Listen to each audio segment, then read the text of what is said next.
Last video histopathology या बोलिए histology, तो उसमें बताए थे स्टेनिंग मेथड। यहाँ पे जो लिखा हुआ है staining methods to demonstrate special और स्पेसिफिक टिश्यू, मतलब कि वैसे स्टेनिंग मेथड्स जिसकी मदद से हम पता लगाते हैं स्पेशल या स्पेसिफिक टिश्यूज़ का, जो कि जिसमें जैसे कोलेजन है, फाइबर है, ये सब प्रेजेंट हो उसके बारे में। तो उसमें सिर्फ इंट्रो दिए थे और आज बोले थे कि एक एक करके सारे स्टेन के बारे में बताएंगे। तो आज पहला स्टेन बताने जा रहे हैं जो कि ट्राइक्रोम स्टेन है। तो ट्राइक्रोम स्टेन में पहले तो हम ट्राइक्रोम का मतलब ही समझ लेते हैं। ट्राई मतलब मालूम होगा कि 3 को ट्राई बोला जाता है, और यहाँ जो क्रोम टर्म दिया हुआ है, इस क्रोम का मतलब ही होता है कलर। तो इसका मतलब समझ गए। उसके बाद स्टेन का अगर मतलब समझना चाहें तो स्टेन का मतलब ऐसे दाग धब्बा होता है, मतलब यहाँ पे आपको कलर करना समझना है, जैसे डाई करना समझना है। जैसे कि दुपट्टा या कपड़ा कोई भी वाइट कलर का होता है तो उसको डाई करवाते हैं तो कलरफुल हो जाता है।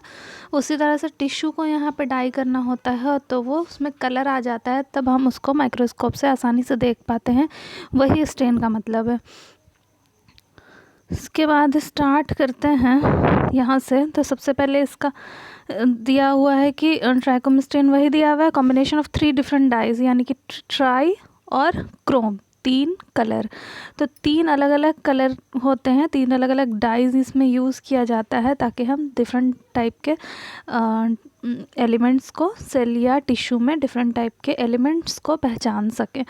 तो यहाँ पे जो ट्राइक्रोम स्टेन का यूज़ मेनली जो किया जाता है, एम यहाँ पे बताया हुआ है, तो किस चीज़ को देखने के लिए, तो कोलेजन और मसल फाइबर को देखने के लिए यूज़ किया जाता है हिस्टोलॉजिकल सेक्शन में। हिस्टोलॉजिकल सेक्शन कहने का मतलब टिश्यू हो गया।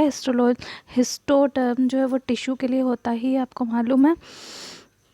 तो स्पेशली ऐसे बहुत सारे इसमें दिखेंगे, लेकिन मतलब एलिमेंट्स, लेकिन कोलेजन मेनली, ये ट्राइक्रोम स्टेन जो है वो कोलेजन फाइबर और मसल फाइबर को ही आइडेंटिफाई करने के लिए स्टेन होता है। मतलब यही दोनों देखना है मेनली, तो ट्राइक्रोम स्टेन से स्टेनिंग टिश्यू का किया जाता है अगर आइडेंटिफाई करना हो तो।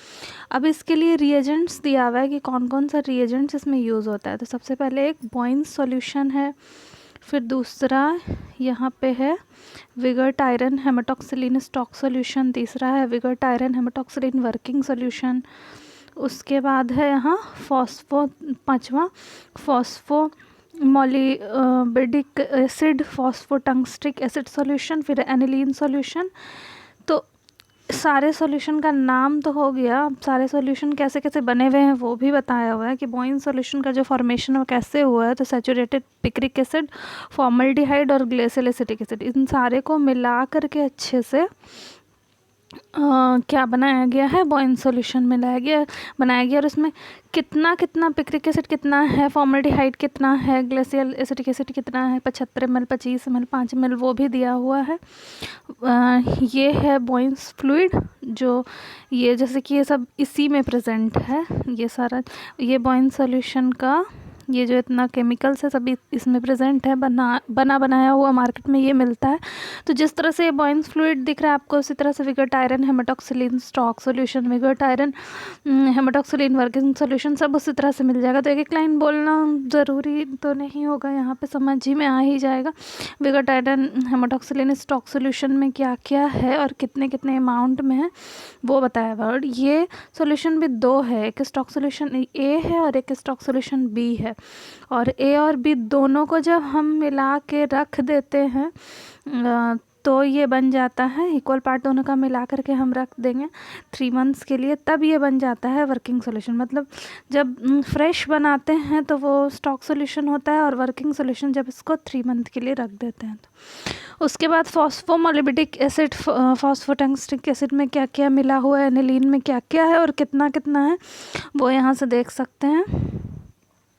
अब इसका प्रोसीजर है, यानी मेथड है कि कैसे कैसे इसको स्टेनिंग करना है। तो सबसे पहला स्टेप दिया हुआ है कि इसको पहले डीपैराफिनाइज करना है, रिहाइड्रेट करना है थ्रू द ग्रेडर अल्कोहल। तो डीपैराफिनाइज कहने का मतलब पैराफिन उस पर से टिश्यू से बिल्कुल हटाना, जैसा कि इससे पहले वीडियोज़ में दिखा चुके हैं, एम्बेडिंग करके, माइक्रोटोमी करके। माइक्रोटोम जब करते हैं तो ऐसा हमको टिश्यू मिलता है स्लाइड के ऊपर।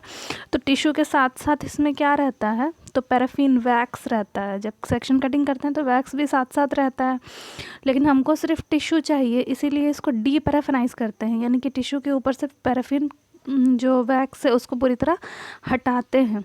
और हटाने के बाद रिहाइड्रेट करते हैं, मतलब कि प्रोसेसिंग होते समय सारा जो वाटर है वो ख़त्म हो जाता है, तो रिहाइड्रेट करते हैं, वापस से वाटर मॉलिक्यूल लाना।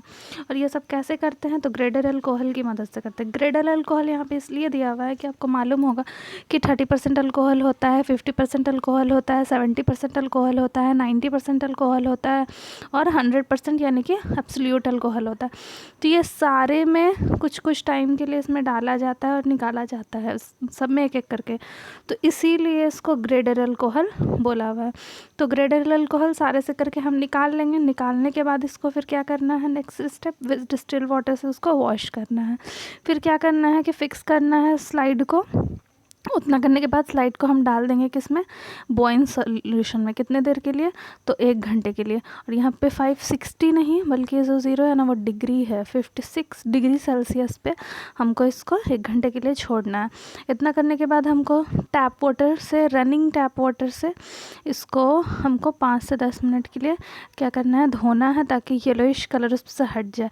रनिंग टैप वाटर कहने का मतलब आपका नल है, नल से पानी गिर रहा है और उसमें आप लगा करके टिश्यू को रखे हुए हैं स्लाइड को, ताकि वो धुल जाए। और तेज़ बिल्कुल नहीं, बहुत स्लो टैप वाटर को रखना है ताकि टिश्यू वहाँ से रिमूव नहीं हो।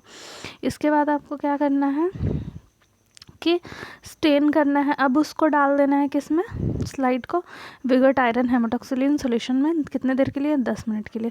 अब उसमें से निकालेंगे, निकाल करके वार्म टैप वाटर में, मतलब हल्का, बहुत हल्का गर्म पानी में 10 मिनट के लिए रखेंगे। फिर उसको डिस्टिल वाटर में वॉश कर देंगे। बस डिस्टिल वाटर में वॉश करना मतलब बस एक बार अच्छे से डुबा करके निकाल लेना। इसके बाद हम क्या करेंगे, उसको स्लाइड को तो बिब्रिक स्कारलेट एसिड फिक्सिन सॉल्यूशन में रखेंगे 10 से 15 मिनट। फिर वॉश करेंगे डिस्टिल वाटर से। फिर हम इसको किस में रखेंगे, तो फॉस्फोमोलिबिडिक फॉस्फोटंगस्टिक एसिड में रखेंगे। कितने देर के लिए, तो 10 से 15 मिनट के लिए। फिर उसमें से निकालेंगे। उसके बाद फिर इसको हम किस में रखेंगे, तो एनिलीन ब्लू सॉल्यूशन में रखेंगे 5 से 10 मिनट के लिए। उसके बाद फिर उसको निकाल कर डिस्टिल वाटर से वॉश करेंगे। फिर हम उसको रखेंगे एसिटिक एसिड में। कितने देर के लिए, 2 से 5 मिनट के लिए। फिर उसको निकाल करके वॉश करेंगे डिस्टिल वाटर में। फिर उसको डिहाइड्रेट करेंगे, यानी कि उससे वाटर निकालेंगे। कैसे निकालेंगे, तो अल्कोहल की मदद से। तो 95% अल्कोहल और एब्सोल्यूट अल्कोहल ये दोनों हैं। तो ये क्या करेंगे कि 5 मिनट इसमें रखेंगे, या 3 से 5 मिनट 95% अल्कोहल में रखेंगे, फिर निकालेंगे। फिर 3 से 5 मिनट एब्सोल्यूट अल्कोहल में रखेंगे। और उसके बाद इसमें दिया हुआ है कि these steps will wipe off Biebrich scarlet fuchsin staining. मतलब ये जो हम करते हैं तो इससे जो है बिब्रिक स्कारलेट और फिक्सिन स्टेनिंग क्या हो जाता है, वाइप आउट हो जाता है, यानी कि हट जाता है। उसके बाद हम इतना करने के बाद लास्ट में उसको क्लियर करेंगे ज़ाइलीन में, और उसके बाद उसको माउंट करेंगे डीपीएक्स में। ज़ाइलीन भी एक सॉल्यूशन है। इस ज़ाइलीन में स्लाइड को डालते हैं 2 से 3 मिनट। तो इसमें इसी को क्लियर करना कहते हैं, क्योंकि स्लाइड के ऊपर जितना भी स्टेनिंग है हुआ है, सारा केमिकल्स, वो सबको अच्छे से एकदम एक्स्ट्रा जो ऊपर जो भी रहता है उस स्लाइड के ऊपर है, टिश्यू के ऊपर, सबको साफ़ कर देता है। इसीलिए बोलते हैं क्लियर कर लेंगे उसको अच्छे से ज़ाइलीन में। और अब उसको माउंट करेंगे डीपीएक्स में। तो माउंट कैसे करेंगे डीपीएक्स में, वो भी दिखा देते हैं। सबसे पहले तो ये हो गया टिश्यू जो कि वैक्स के साथ रहेगा। तो सबसे पहले तो रिहाइड्रेट करना था, डीपैराफिनाइज करना था। तो इस तरह से आप रखिएगा सबको। 50% अल्कोहल, 30% से भी कर सकते हैं, वैसे ज़्यादातर 50% से किया जाता है। तो मान लेते हैं 30% अल्कोहल, 50% अल्कोहल और 70% अल्कोहल, फिर 90% अल्कोहल, फिर एब्सोल्यूट अल्कोहल। ये सारा अल्कोहल रहेगा। सब में 2 से 3 मिनट के लिए स्लाइड को डालेंगे। इसमें 2 से 3 मिनट डाला, निकाल के दूसरे में डाला, 2 से 3 मिनट डाला, निकाल के दूसरे में डाला। ऐसे करते जाएंगे तो क्या हो जाएगा, टिश्यू डीपैराफिनाइज होगा, पैराफिन हट जाएगा उस पर और वो रिहाइड्रेट हो जाता है। तो इस तरह से किया जाता है। उसी तरह से ज़ाइलीन भी एक कंटेनर में इसी तरह लास्ट में रख लेंगे और ज़ाइलीन में उसको क्लियर कर लेंगे। जब लास्ट स्टेप, जो सब कुछ करने के बाद लास्ट स्टेप ज़ाइलिन हो गया। हाँ, ये एक दिखाया हुआ है जैसे कि जितना भी आपको, जैसे बॉइन सॉल्यूशन है, विगर्ट सॉल्यूशन है, जितना भी सॉल्यूशन था वो सब इस तरह से एक एक कंटेनर में रहेगा और इसी तरह से स्लाइड को उसमें डुबाते जाइएगा और जितने देर तक रखना है वो रखते जाइएगा और निकालते जाइएगा। ये बताया हुआ है कि माउंट कैसे किया जाता है। तो मान लीजिए ये स्लाइड है जिसको हम स्टेन किया है, उस पर एक छोटा सा शीशे में DPX आता है, गोंद के जैसा चिपचिपा सा रहता है, उसमें एक ड्रॉपर रहता है पहले से, उसकी मदद से एक ड्रॉप निकाल करके इस तरह टिश्यू के ऊपर डालेंगे। और ये जो छोटा सा दिख रहा है ये कवर स्लिप है, जो वो भी शीशे का रहता है।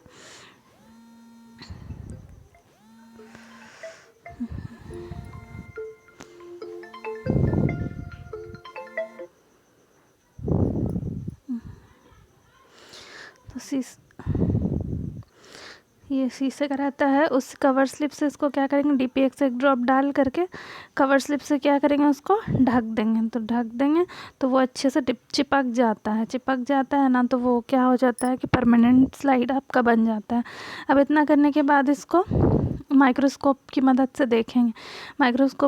देखेंगे तो जैसे यहाँ पे ब्लू, पिंक, रेड कलर दिख रहा है, तो उसी तरह से यहाँ पे रिज़ल्ट दिखेगा। अगर रेड कलर का जो दिख रहा है आपको, वो क्या होगा, ग्लाइकोजन मसल फाइबर क्रिटीन होगा।